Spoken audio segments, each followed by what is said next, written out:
কিরে, আছিস নাকি গেছিস? ইরফান গম্ভীর গলায় বলে। আছি। শুদ্ধ ভ্রু কুচকে বলে। কি বলবি ভার্সিটির ব্যাপারে? আমি কালকে বিকেলে আসছি। ইরফান কিছু বলে না, সে খুব চেষ্টাই চালায় এটা বলতে মেয়েটা কেমন আছে, কিন্তু সফল হলো না। অতঃপর বিরক্তি কণ্ঠে বলে, ওকে। শুধু দ্রুত বলে, আরে ওয়েট ওয়েট, কাটিস না।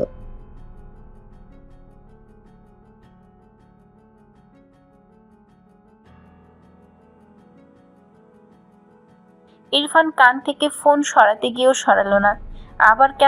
আবার কোনো কথাও বলল না। শুদ্ধ এপাশ থেকে মিটিমিটি হাসছে। ইরফান হেয়ালি করার মানুষ না, আসলে কোনো প্রয়োজন হলে ফটাফট বলে দিত। এই তো মায়রার জন্য চিন্তায় শেষ হয়, অথচ স্বীকার করবে না, মুখ দিয়েও বের করবে না। ভাবনা রেখে অত্যন্ত সিরিয়াস কণ্ঠে বলে, ইরফান, জানিস কি হয়েছে?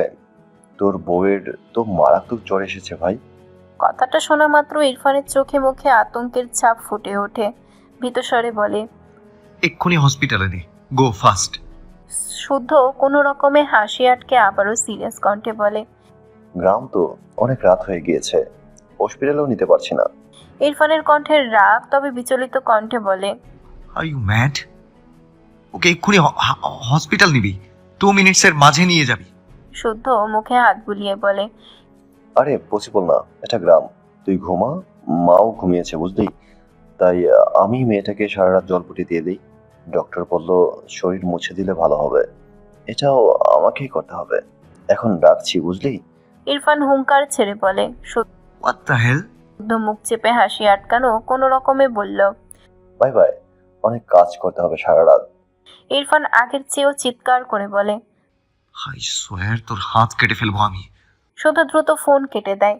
সাথে সাথে ইরফানের কল আসে। শুদ্ধ ফোন সুইচ অফ করে দেয়। এতক্ষণে চেপে রাখা হাসি সব উগলে দিল। হাসতে হাসতে পেট ব্যথা হয়ে গিয়েছে। একে জ্বালানো এত সহজ হয়ে গিয়েছে, আল্লাহ! আগে তো লোহা দিয়ে বাড়ি দিলেও এর হেলদোল ছিল না, আর এখন দুটো কথা বললেই কেমন রিয়েক্ট করে, বিড়বিড় করে। স্পেশাল পার্সন বলে কথা। মায়েরা পানি খেতে এসেছিল। দরজার কাছে দাঁড়িয়ে শুদ্ধকে এভাবে পাগলের মতো হাসতে দেখে মেয়েটা ভ্রু কুঁচকাল। এগিয়ে গিয়ে বলে, আপনি হাসছেন কেন ভাইয়া? মায়েরার গলা পেয়ে শুদ্ধ হাসতে হাসতে পিছু ফিরে তাকায়। কোনো রকমে হাসি আটকে বলে, অদৃশ্য প্রেম প্রেম ভাব, প্র্যাকটিক্যাল প্রেমের অভাব। মায়েরা বোকা চোখে শুদ্ধর দিকে তাকিয়ে রইল। কিছু বুঝলো না। শুদ্ধ এসব রেখে বলে, মায়েরা, তুমি এখনো ঘুমাওনি? মায়েরা মাথা নেড়ে বলে, পড়ছিলাম, এখন ঘুমাবো। এত পড়তে হবে না।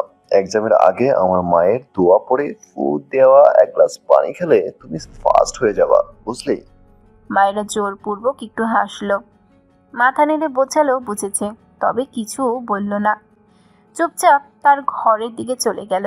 ইরফান সামনে শুদ্ধর ফোনে কল করে যাচ্ছে। বারবার ফোন সুইচ অফ দেখায়। এরপর সে তার ফুপির নাম্বারে কল করে। সে কল রিসিভ হয় না। তার মাথা ফেটে যাচ্ছে। রাগে ফোন আছড়ে ফেলল। বারবার এপাশ ওপাশ পায়চারি করল।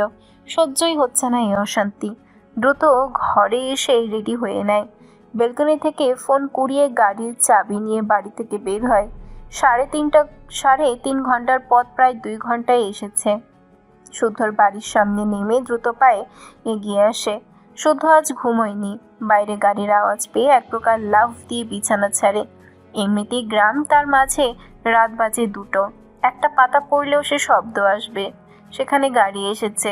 শুদ্ধ এক প্রকার দৌড়ে গেট খুলে সামনে ইরফানকে দেখে, যে এক্ষুনি তাদের বাসার বেল বাজাতে যাচ্ছিল। শুদ্ধ চোখ বড় বড় করে তাকায়।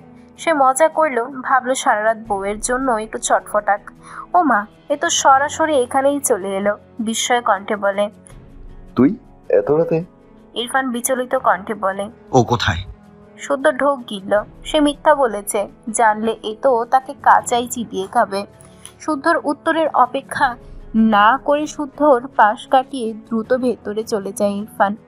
শুদ্ধ দরজা লাগিয়ে পিছু ফিরলে ইরফানকে তার মায়ের ঘরের দিকে যেতে দেখে বলে, আরে মায়েরা এই ঘরে?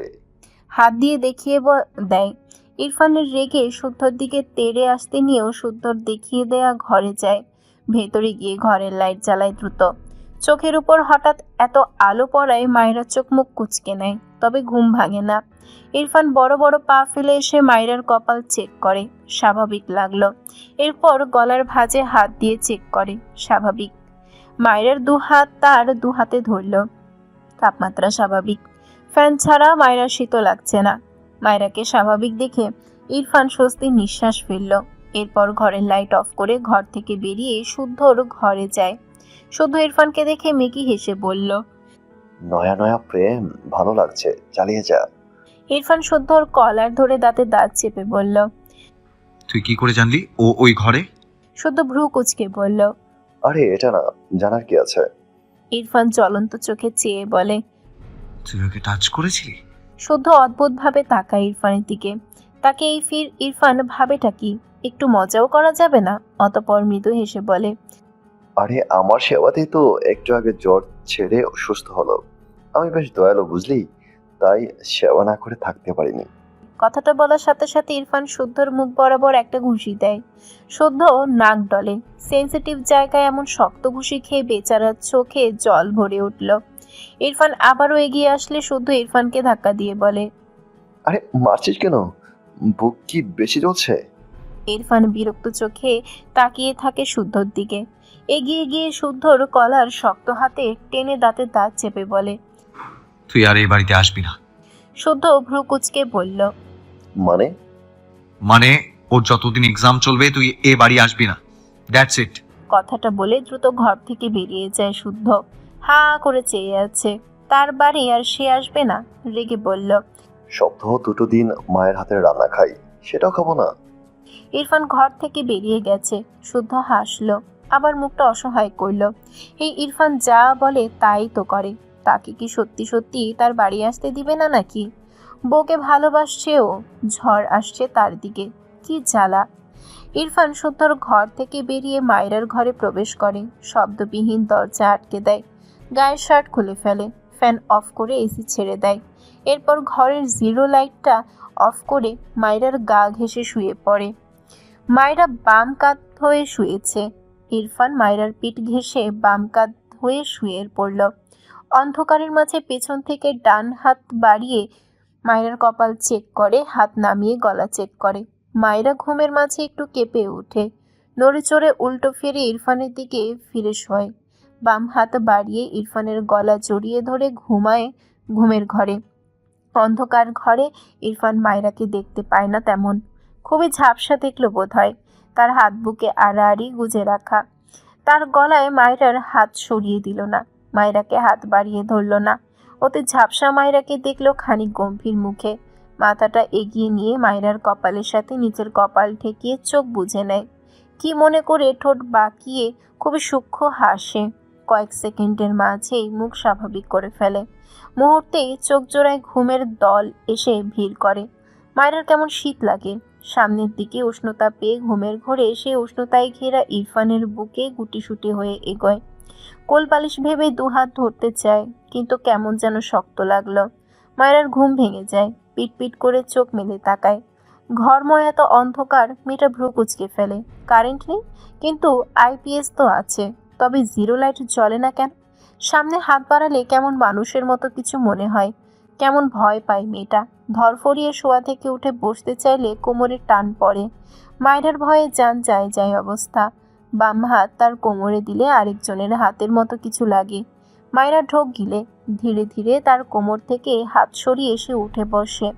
পাশে হাত দিয়ে তার ফোন নিয়ে দ্রুত ফোনের আলো অন করে কাপা হাতে।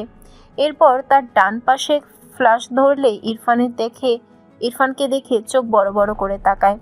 নিশ্চিন্তে ঘুমে মগ্ন মানুষটা। মায়েরা ঢোক গিলে এই লোক এইখানে কেন? ইরফানকে এসে এতক্ষণ জড়িয়ে ধরতে চাইছিল, তার সাথে লেগে শুয়েছিল। সব মিলিয়ে মেয়েটার গলা শুকিয়ে আসে। ইরফানের মুখের দিকে তাকায়। কি সুন্দর শান্তভাবে ঘুমায় মানুষটা। ঘুমন্ত অবস্থায় কেমন নিষ্পাপ লাগে। মুখ জোরে মায়া লেপটে থাকে, অথচ জেগে থাকলে তার ছায়াই যেন সহ্য করতে পারে না। কেন যেন আখি চোরায় পানি জমল। পর মানুষেরা মারলে শুধু গায়ে লাগে, কিন্তু যখন আপন মানুষেরা মারে তখন গায়ের সাথে সাথে মনেও লাগে। মায়রা ইরফানের মুখাবয়ব দেখে থেকে দ্রুত চোখ সরিয়ে নেয়। আপন কথাটা ভাবতে কেমন বিরক্ত লাগলো। যার মার খায় তার জন্য ভেবে ভেবে চোখ ভেজানোটা মায়ের অসহ্য লাগলো। গতকাল রাতেও লেট করে ঘুমিয়েছিল মন তার ভাবে এই পাষাণ মানুষকে নিয়ে।